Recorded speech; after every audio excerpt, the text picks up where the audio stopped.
Olá pessoal, eu sou Hugo de Brito Machado II e esse é mais um vídeo do quadro Processo Tributário Confinado. No vídeo de hoje vamos tratar da questão da impetração preventiva do mandado de segurança e da distinção entre a impetração preventiva e a questão do mandado de segurança impetrado contra a lei em tese.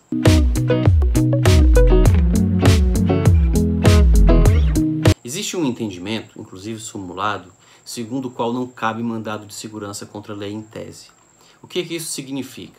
Significa que não é possível impetrar um mandado de segurança questionando a validade de uma lei sem que se esteja diante de uma situação na qual essa lei esteja sendo aplicada ou haja o risco de ela ser aplicada.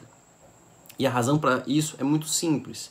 É porque a jurisdição, com exceção das ações de controle concentrado de constitucionalidade, que são um ornitorrinco nessa classificação, porque elas nem são uma pura manifestação da jurisdição tradicional, que é dizer o direito no caso concreto.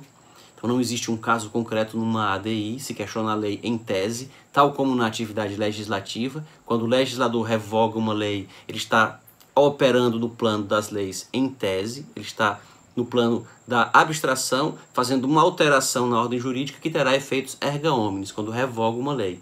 Só que a revogação é um ato que decorre da conveniência e da oportunidade do legislador, que diz respeito a normas válidas. Uma norma era válida, ingressou validamente no mundo jurídico, e outra, por razão de conveniência e oportunidade, retira a voz, daí revogar aquela primeira. O mesmo órgão que fez a primeira desfaz fazendo uma segunda. Isso é que é revogação.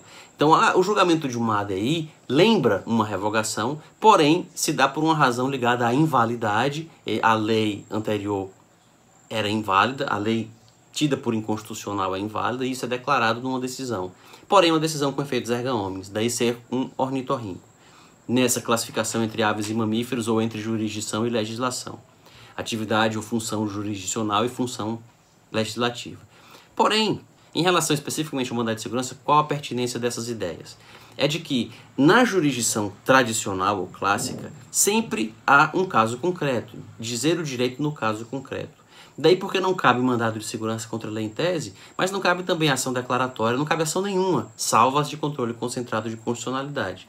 Contra a lei em tese, salvo essas de controle concentrado, as outras ações não cabem. E como diferenciar então isso de uma situação na qual o contribuinte impetra um mandado de segurança contra a aplicação de uma lei inconstitucional? Ele tem o justo receio de que uma lei inconstitucional seja aplicada a ele e impetra então um mandado de segurança. Como diferenciar esse mandado de segurança de um mandado de segurança contra a lei em tese? Essa questão já foi bastante debatida na jurisprudência, inclusive foi objeto de alguns equívocos por parte da jurisprudência. Mas finalmente ela foi equacionada, e a indicação que deixo aqui de leitura para isso é o livro Mandado de Segurança em Matéria Tributária, do professor Hugo de Brito Machado, pai. No livro dele, no livro do meu pai, do professor Hugo Machado, sobre mandado de segurança, ele explica muito bem essa distinção, inclusive como essa questão foi debatida quando ele integrava o TRF5 e como ele conseguiu contribuir para que a jurisprudência do TRF5 superasse esse equívoco no qual ela vinha incorrendo, que era o seguinte: se vinham rejeitando os mandados de segurança impetrados preventivamente, ao fundamento de que eles estavam sendo impetrados contra a lei em tese. E o tribunal pacificou o entendimento, que depois terminou prevalecendo em toda a jurisprudência brasileira, no seguinte sentido: o que não cabe é o mandado de segurança contra a lei em tese, configurado quando se ataca apenas uma lei que não incidiu, que não se configurou a situação na qual ou a qual ela seja aplicável, ela seria aplicável. Porém, se o contribuinte se insurge contra a futura aplicação de uma lei inconstitucional, aplicação que já é certa, porque ocorridos os fatos sobre os quais essa lei será aplicada, é só uma questão de tempo, é só uma questão de a autoridade descobrir que esses fatos aconteceram, aí cabe a impetração preventiva. Dois exemplos podem deixar essa distinção bem clara.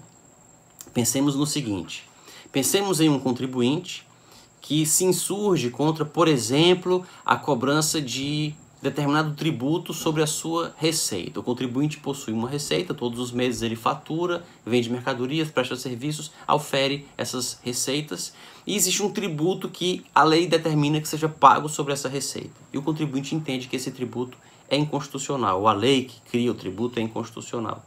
O contribuinte já está tendo a receita, a lei está em vigor, a lei já está incidindo sobre o ato de receber as receitas e já está tornando devido o tributo, se constitucional a lei for.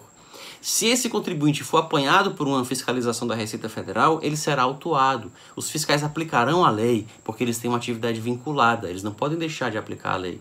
Eles vão aplicar a lei, mesmo ela sendo inconstitucional na ótica do contribuinte. Então, já houve a incidência. Os fatos sobre os quais a lei incide já ocorreram, ela já incidiu sobre eles.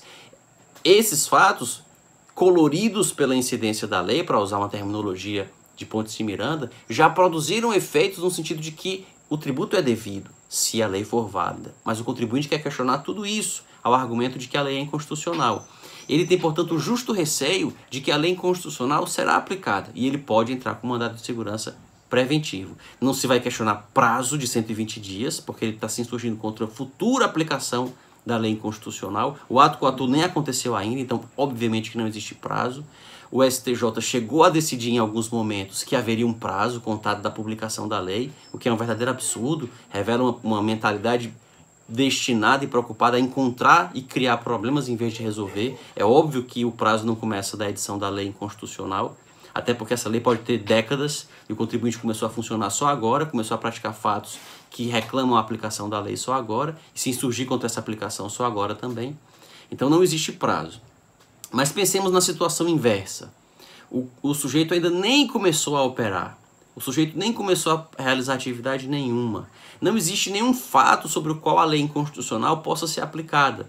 Mas o contribuinte pensa que um dia ele pode querer praticar esses fatos e já vai logo se prevenindo e entrando com a ação. Nesse caso, nós estaremos diante de uma mini ADI individual que a nossa ordem jurídica não comporta. E aí sim se aplica o entendimento simulado de que não cabe mandado de segurança contra a lei em tese. Se tiver gostado deste vídeo, não se esqueça de curti-lo, de se inscrever no canal para acompanhar os próximos e de usar a caixa de comentários para interagir comigo e com outros inscritos no canal a respeito desse e de outros assuntos do direito do processo tributário. Até um próximo vídeo.